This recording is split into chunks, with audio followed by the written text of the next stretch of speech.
Okay, so we'll start outside. As you can see, the caravan has changed quite a bit probably from when you last saw it. I've made an extension onto it. It now has a deck off the side of it. This, like everything on the entire property, completely made out of scrap. I've just salvaged materials from jobs that I've done. Like, I'm a carpenter by trade, so I have luckily the ability to sort of scavenge bits and pieces from jobs. But yeah, so I built this. It's a bit rough and ready, but I quite like it. It's got a nice rustic charm to it.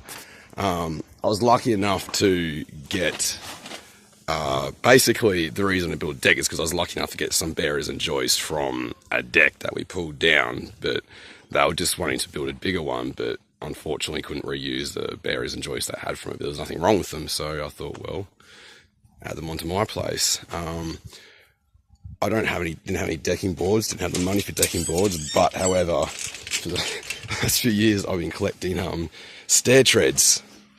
So yeah, I decided, oh well, I've decided just to cover the whole deck in stair treads, and in all honesty, again, I quite like the look of it. Rough and ready, but it suits the whole feel of the place. They're nice and sturdy. You have to add a few extra joists here and there because obviously the joins don't always match up right, and whatever pattern you seem to do, they just don't work. So you just have to add extra joists where they're needed to sort of pick up your joins and whatnot. But I just use sort of, whatever I had. It works. It's nice and stable. Like, you can jump on it. It's good. It makes a nice little outdoor sitting area. There's a bit of a mess of cables there. Don't worry. They're not live. They're just extension leads I have. I should really put them away. But got an old couch out here. Table's quite nice to sit out here. You can sit out here and see the view of the place. It never really gets old. Well, not to me anyway. I love living out here. It's beautiful. But yeah, so this is my little deck. I haven't got a roof on it yet, obviously. It's just got a tarp, but again, it does the job for now. We'll take it inside because inside the caravan's changed a bit. Again, not finished still, but a lot more progress from last time you would have seen. Got a shelf all the way around the top here now. I'm not too sure if the TV was mounted up last time, but the TV's mounted there. Got a sink, kitchen bench is half done. Started to make some cupboards. Literally made some VJ cupboards. These are just out of old, well, not old, but they're just offcuts of fencing timber I had from a job again.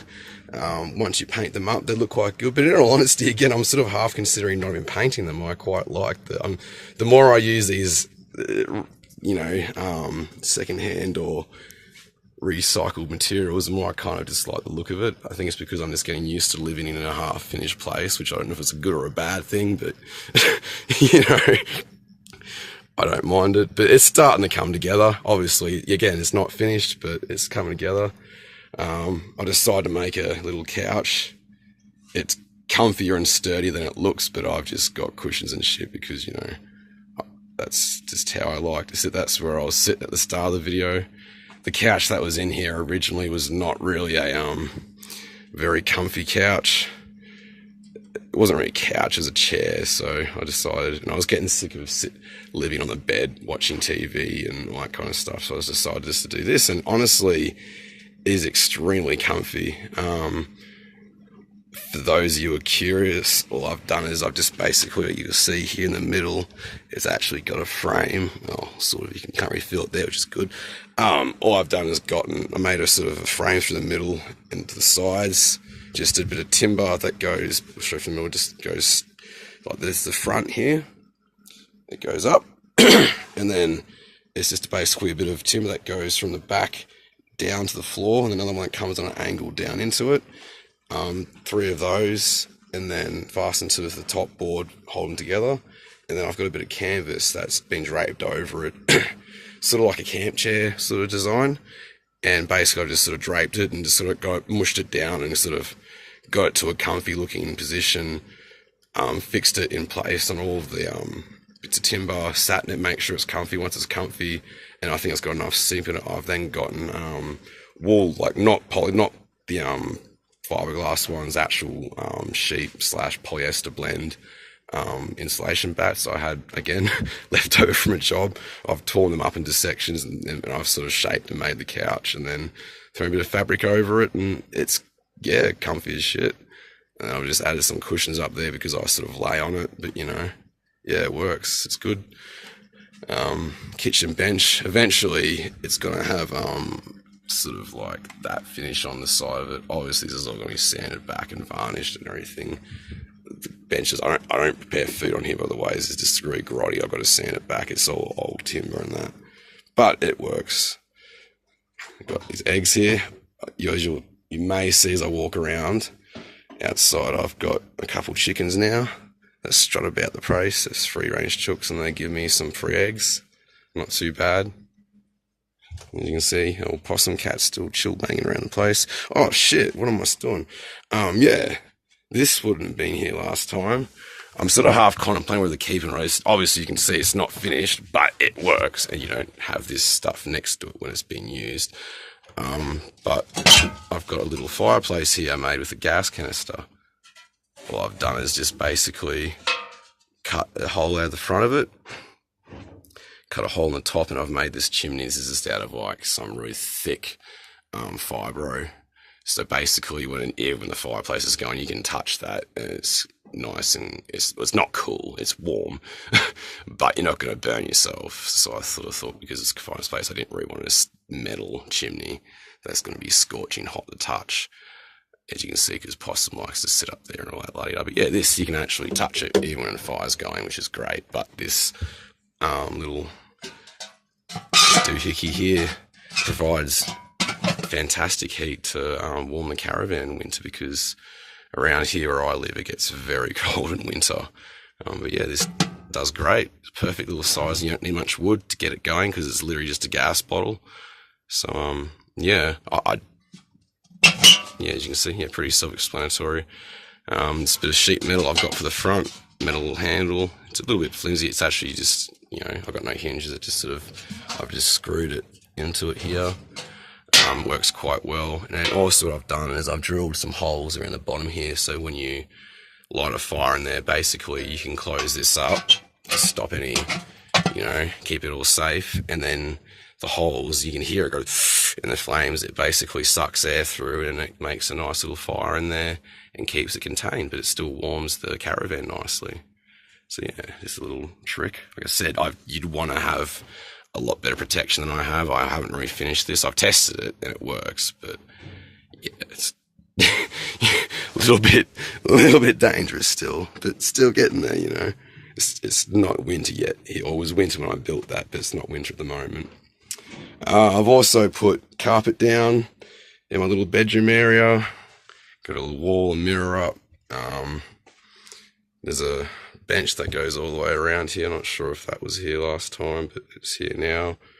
This is where the fireplace is, my bed, you know, got a proper mattress on there. That's just a normal queen size mattress I've got on that bed frame I made. You would have seen if you've watched the older videos. My wardrobe. So yeah, basic, but you know, for a caravan, it's one way you can, as you can see, you walk through. It feels quite separated. You walk through the front door. You've got your kitchen, you know, lounge room combined, which actually, it works quite well. It's quite comfortable, you know. You can't have too many people. Only up to really 2 people is comfortable in here, but like, that's all right. I live here by myself. And yeah, also a little ceiling fan here. Basically, it's just 12 volt. It works fantastically. I also did have one in my bedroom, but it broke, so I just moved this one in there at night time. But it $20 on, I think it was on wish.com, and on eBay. They're fantastic little things if you want just a cheap little 12 volt fan. Draw next to no power. They're great. Love them. Don't even need it. Like, even in the dead of summer, this place, I've got a thermometer here inside a caravan, mind you. It's pretty hot, southeast Queensland. I've never gotten above, like, I know it's pretty hot still, but never gotten above 35, even when it's hot outside. it's usually about 5 degrees cooler in here. So actually, it's fantastic. Once you've got that, as long as the air is circulating, it's really nice and cool in here. It's great. Bit cold in winter, I'll admit, but that's why you got the heat of the fireplace. Anyway, we'll continue outside onto the deck. I've already shown you here. I've also got my other little entry door here. This just goes out to the... It's a fucking mess out here. The dogs are just torn rubbish. I've got to clean up a lot of stuff. But the dogs sleep out here. They just get locked up in here at night time, obviously, so they're nice and secure. They sleep in that, that's their little shelf. They love it. But yeah, it's a pigsty in here. They've gone and ripped open had bags of rubbish and they've ripped it open. Typical dogs, but I've got to clean this up. So we'll walk out of this area.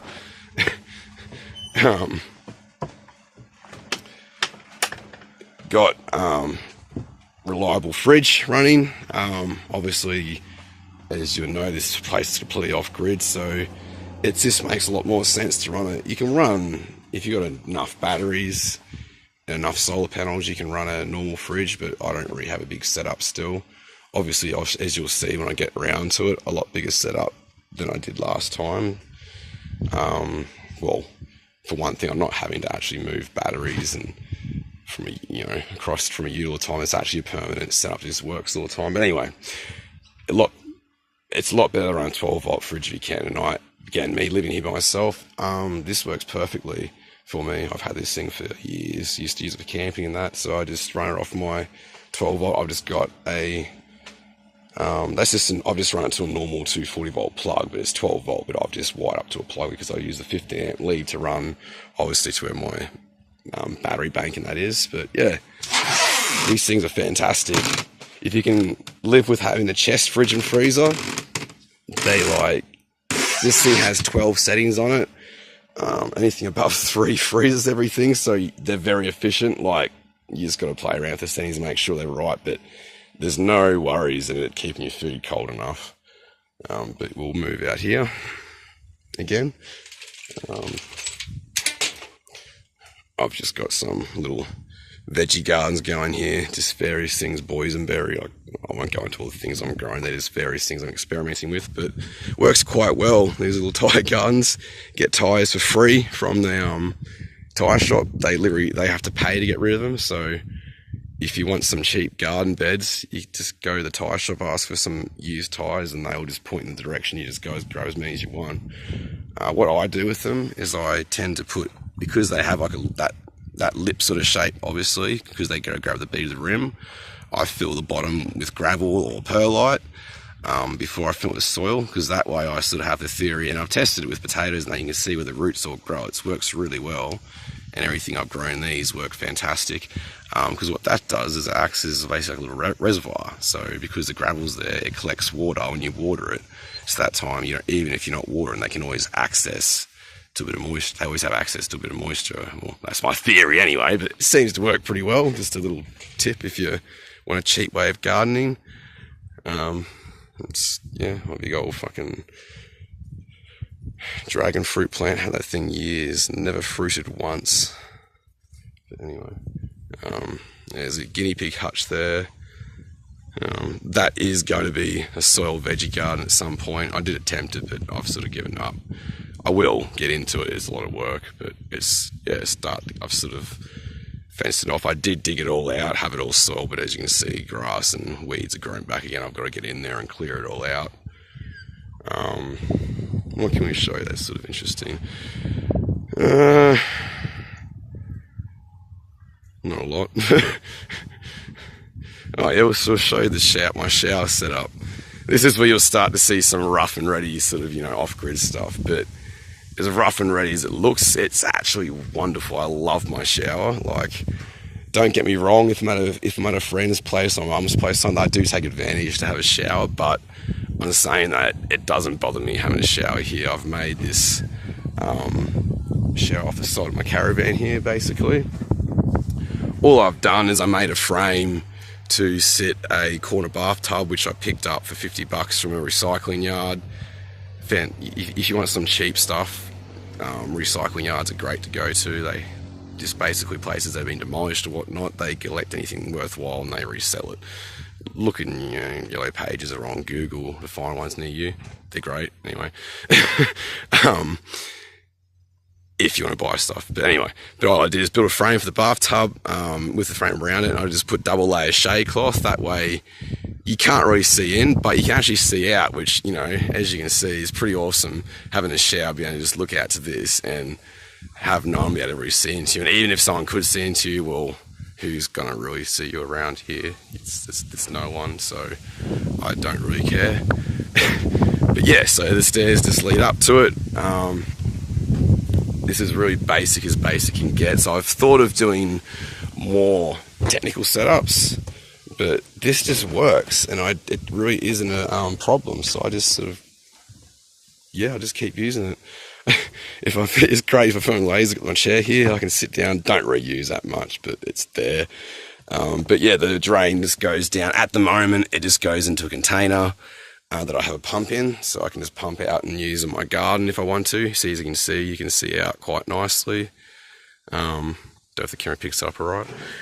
But yeah, you just pump the water out there into your garden. I'm changing it though, because as you can see, I've got ties around here now.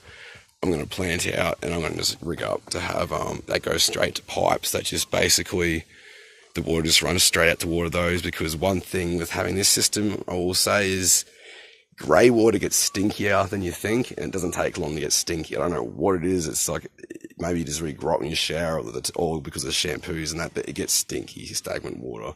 So I'm thinking of just having it drain out to garden straight away, so they can just absorb it. I think that's a better system. But all I have is basically a 20-litre container that sits above a frame here. And I just walk up a ladder. I just heat some water up to whatever temperature I want.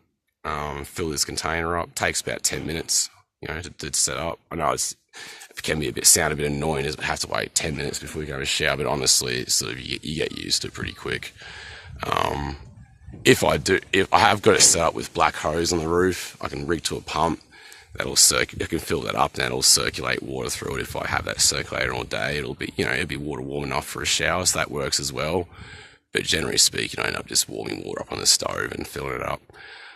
Then you simply just have this little slit here. You just reach up and you just turn it on.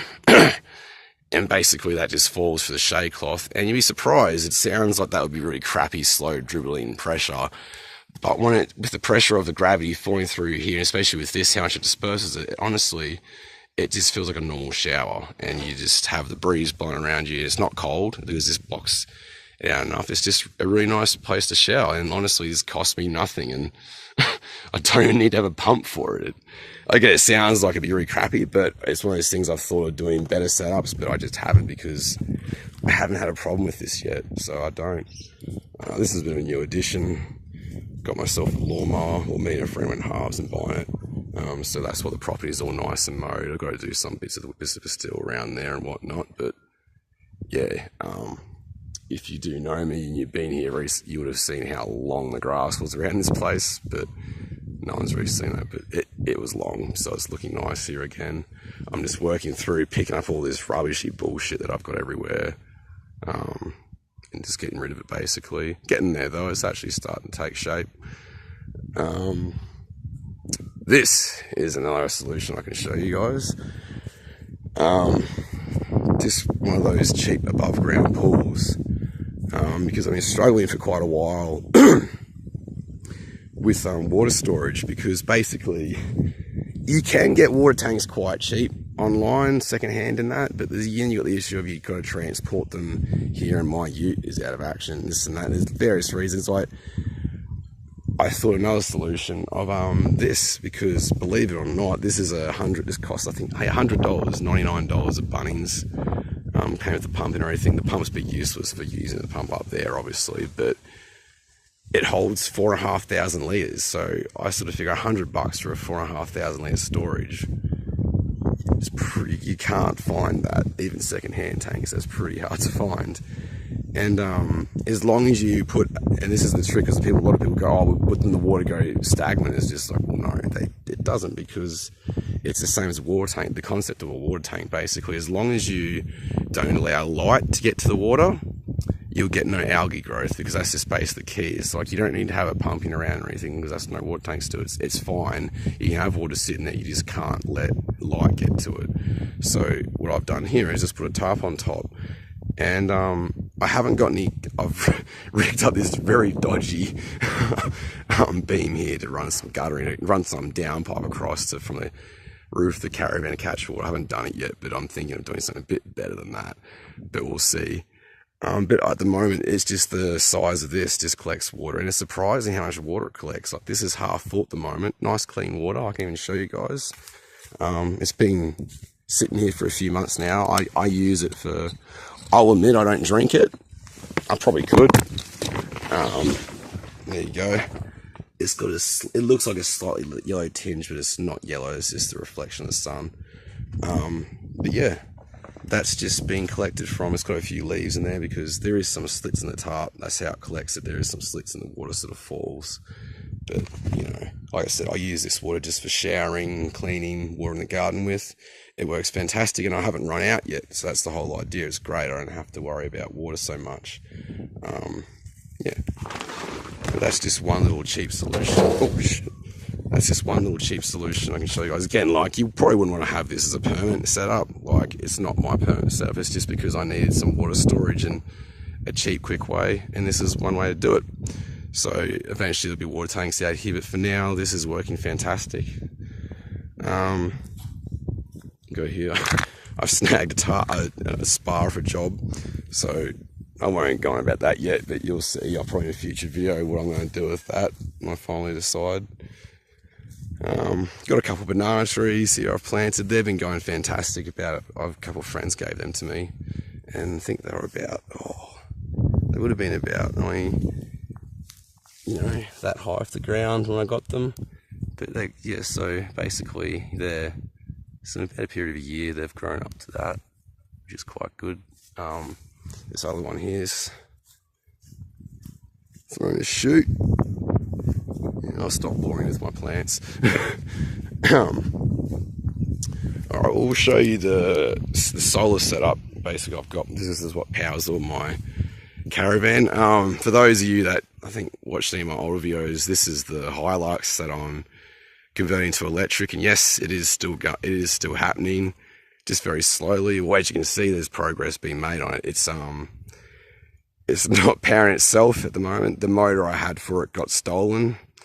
I'm not going to go into that story. That was a fucking bullshitty time. But anyway, I did have a motor for it, as you would have seen in an older video, but that motor's now gone. I've got to try and somehow set up for another one. So it is still happening, but just very slowly.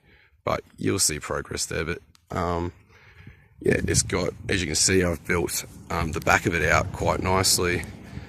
That's where the cabinet's at the front here.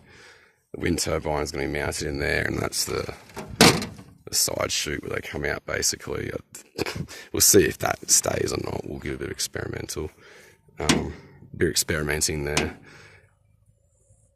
This is where the switchboard's going to be, any electronics it needs. But yeah, we've also got the whole canopy is now made up with solar panels. So I've got the two solar panels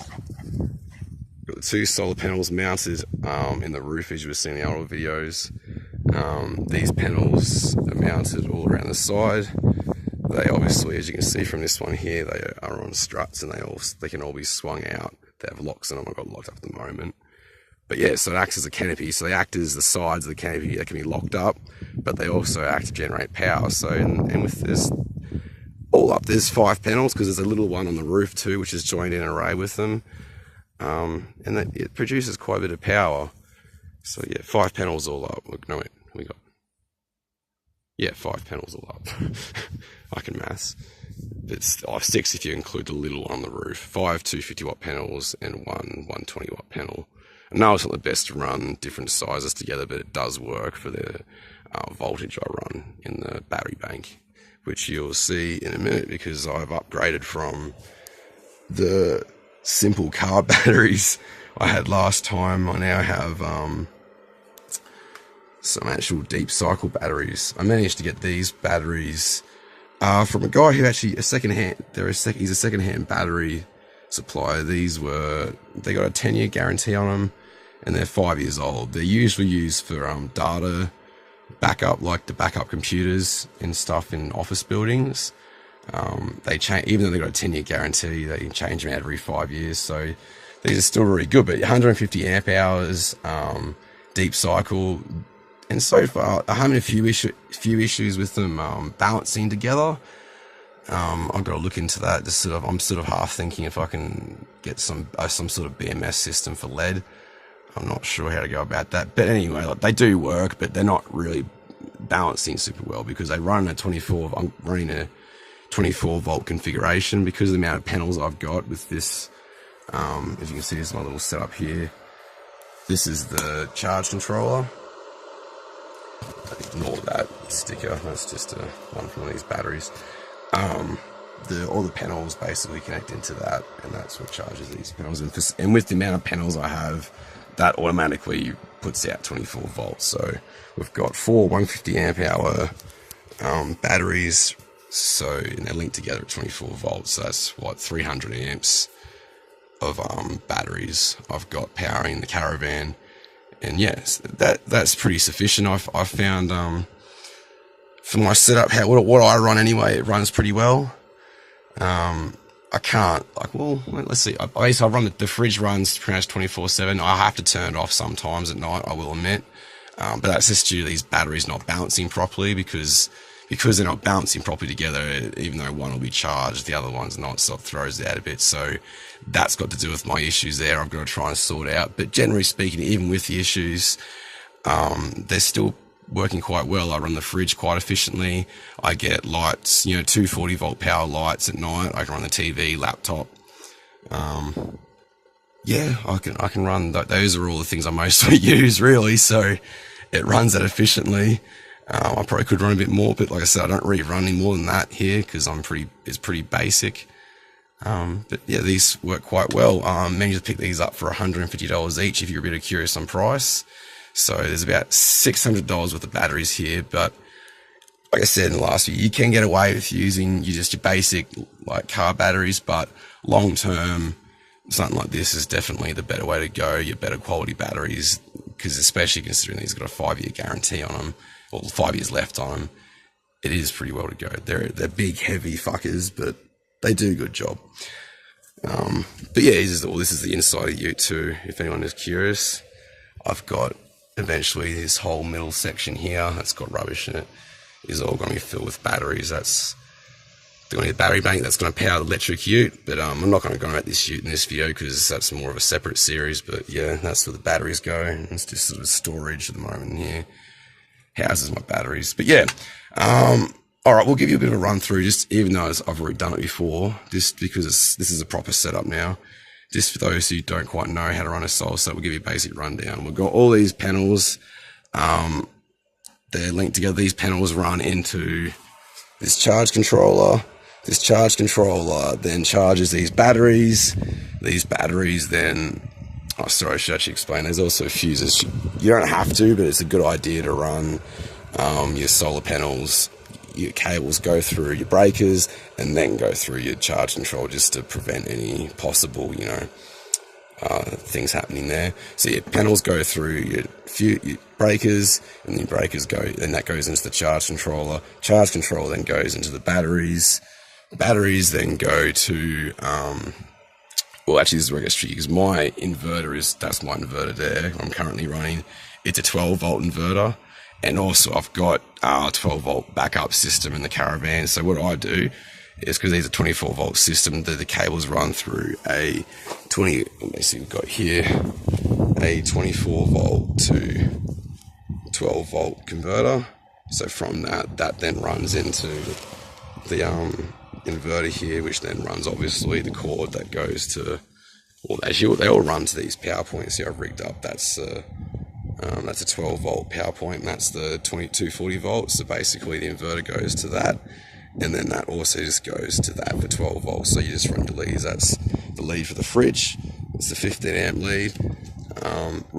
And then that's the lead that just goes to 12 volt power of the caravan. I've got 12 volt backup lighting, and also that 12, there's 12 volt fan, phone chargers, things like that. So that's just for that power. And then you got also that's just running to a charger. I've got there for my drill batteries, and that's the 240 volt power to the caravan. That just goes obviously to the side of the caravan over there. That's where I used to have my batteries sitting and everything, but I've isolated it all with the ute now in this little setup so I can lock it all up and keep it secure. But yeah, that's the basic setup for the caravan, and that runs me very sufficiently. I just leave everything running, and I don't have to shut anything off or do anything too much. It just sort of runs itself. Once the sun comes out, those panels start charging the batteries, and those batteries just sufficiently power the inverter and power to the caravan 24/7. You know, free electricity once it's set up. What more can we show? I think I'm sort of getting to the end of what I can show you. Oh, actually, that's another thing I can show you because you just be curious about that. I was going to... Alright, we'll delve into the sort of question everyone asked me. It's not really... It's still not super pretty, but hey, it works, and you'll see how you can get away with your poo situation living off grid if you haven't got a septic or access to a sewer network. You can, if you want to spend the money, I thought of you can get composting toilets, which I've heard work very, very well. But this is what I use. It works. Like I said, I've been living here a year. This works fantastic for me. It's just your simple chemical toilet. I've got basically just your supposed eco-friendly chemical there, which just makes everything dissolve into a liquid. That's going to put some fantastic images in your head. Pretty simple system though. Like that's just might edit that out. Basically, as you lift the lid up, that's where you sit. Or you got to make sure you pull that lever out, sit in your toilet. Your stuff drops into the tank down here, which has a bit of water in there and that chemical. When you're done, you flush it. Close that little thing up. Close your lid. Everything collects in there. Once it's full, all I do is, again, it doesn't sound pretty, but I just have a hole in the very back corner of my yard. We'll point the camera to where it is, if you want to see. I might even take his over there. We'll cut to there in a bit. But yeah, sort of you can see that tree, that very far corner. I dug a hole. And the funny thing is, it's not even a very deep hole, and I haven't dug another one since being out here. That's where I'm getting to the thing of, like, you'd be surprised how well these simple solutions work. I will admit it's not pretty having to empty the toilet into the hole, but I've found ways to do it where you pretty much, it's all very tidy and clean and you don't really see it. It's actually, like I said, they're a camp tool. They're designed to be somewhat, you know, user friendly, where it's not too bad, but it is what it is. You got to empty your stuff into the hole. You could say, why don't you just have a toilet over the hole, because it would stink. That chemical, surprisingly, those chemical toilets I found actually don't smell. It works very well to contain the smell. So that's another reason I use them, because I don't mind it. It's cheap toilet to buy, and they contain the smell. You empty in the hole. Anyway, get back to when you empty in the hole. Basically, it like I said, it'll fill up. And within a day or two, it'll sink right down, because it's mostly water. Or it's got, well, yeah, there's a lot of water in there, so it seeps in the ground, all your bacteria, microbes, worms, everything. They just munch it down, and within a couple of days, it doesn't even look like poo and wee. It just looks like dirt, and it's all sunk down to a big old hole again. It's quite amazing, actually. It doesn't smell. After a couple of days, that is, and that's why I put it right back on the yard. So it'll smell a bit, obviously, the day you do it, but after that, no. But we'll show, we'll cut to showing you my little hole up there, because it's a bit gross, but you might as well see it.